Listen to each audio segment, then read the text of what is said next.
In the month of September, I received an invite with a pin that led me to Moses Kuria's office. When I got to that office, we were about 12 or 13 other people. And we were given a brief by MK that there is a need for people to represent government on mainstream media, especially TV and radio.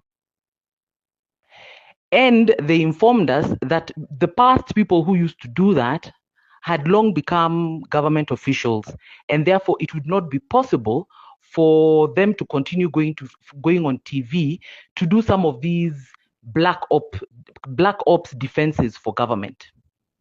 Okay, so let's get that clear.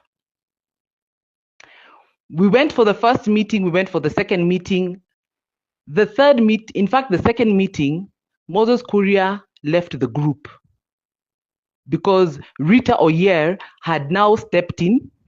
She totally changed where we were going to be meeting. She said we will no longer be meeting in MK's office, and we started meeting in some hotel. Now, by the third meeting, some of us spoke up and said, hatutafanya kazi ya kujituma tena, because this was 2024, around that September. And we demanded to know how much were we going to be paid for that particular assignment. The team leader, who is a very senior individual, I'm deciding I'm not going to mention their name. At the end of that meeting, told us that she has agreed with Rita that we will be getting 100,000 shillings per month. Okay? And at the table, we showed our discomfort and our discontent because we felt 100K, and especially at that time, we were discussing the impeachment. And we said it very clearly that as some of us as Kikuyus going on TV to openly be seen to be attacking Rigathi was not an easy task. Tukaambiwa not to worry. Anytime any other ministry calls us for an assignment, they would demand for the ministry to give us 100K.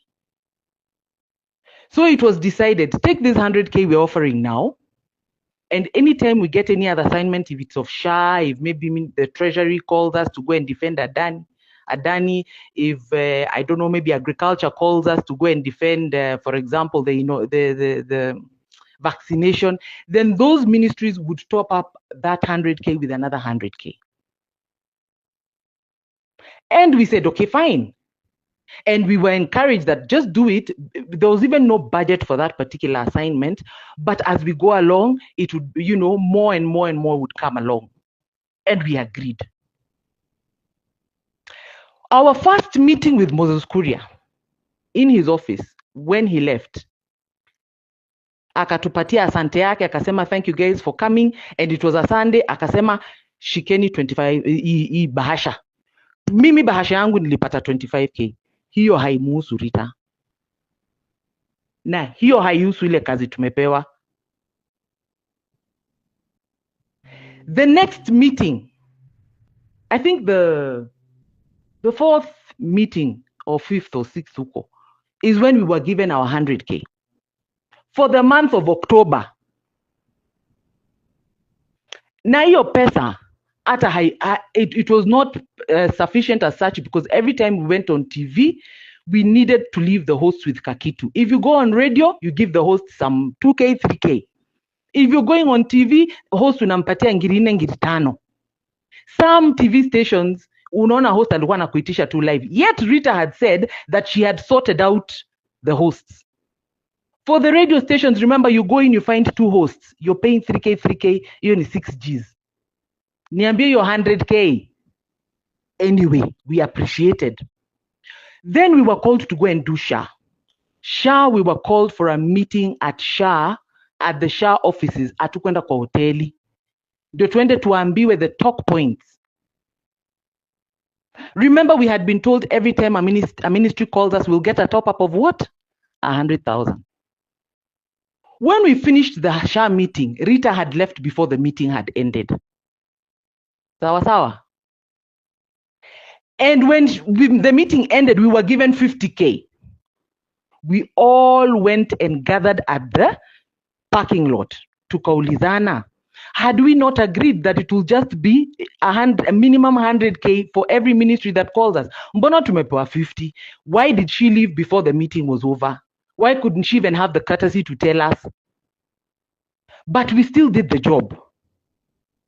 Again, that 50K, remember, even as I'm going to defend SHA, when I went on Citizen, when I went on TV 47, all those people, Bwana, you chotter something. Don't think, you can even ask the MPs and everybody else who goes on TV, you chotter for those guys. You don't just sit in their program and feel comfortable. After that, 2 people accompanied a government official for Gladys Wanga's Thanksgiving in Homa Bay. And when they went there, they met na Masonko wa SHA na wakukutana na Masonko wa Hops, head of public service. While they were there, those guys were saying, hey, you guys are doing a good job on TV, nini. So these colleagues of ours, these team members of ours, wakaona wajitetee, wakaambia jamaa SHA, jamani, mulituchotea only 50K, ni kidogo, unajua, ni kazi ngumu to defend this project. And these guys were shocked because they said they had given Rita a cool 5 million to deal with that project. And from all the expenses Rita had listed down, according to them, we were supposed to get each one of us 170, 150 for going to defend SHA. We only got 50. Ask her where is the 100,000 now that she's saying she gave us money. Because, where's the 100,000? Because she gave us 50 instead of 150. On top of that, those same guys of Hops, when they were when walivyoambiwa simtuongezee hii budget, waliambia hawa wajamaa wawili, and one of those guys who I'm talking about is in this group. I will let him tell me whether I'm speaking the truth or I'm lying. I will not mention him. Wale jamaa Hops wakasema, mnaongezwa ya nini na hii kikundi? Budget tuliona iliapproviwa was for 250 for every single individual. Remember, I have told you on our 3rd meeting wakati tulisema hatutatafanya kazi ya kujituma, Rita na team leader walituambia tulipa how much? 100K per month. Hops ndio wao wanatuambia 250. We decided as adults, because even in that group, let me tell you, they're not just me and Sandras who are there. They are lawyers, they're individuals with their own companies. We decided we will have a meeting. We called the team leader and we asked her, please, this is what the information we have received. Is this true? But in addition to that, why did we get 50K for SHA instead of 100 as had been agreed? She said, because she's not the one who runs the budget, she was just a team leader to provide administrative support, she would talk to Rita. That day, Rita purposely did not come for the meeting because she knew we were going to ask questions.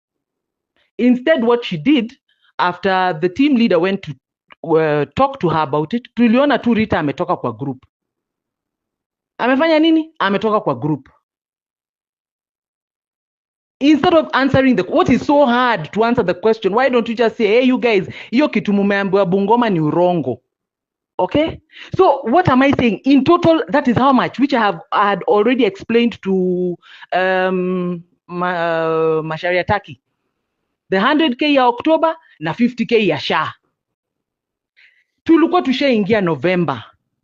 Hata ndio Rita atoke kwa group, tulikuwa tushaingia mwezi wa November. We're in the 2nd if not 3rd week of November. Did she pay us for November?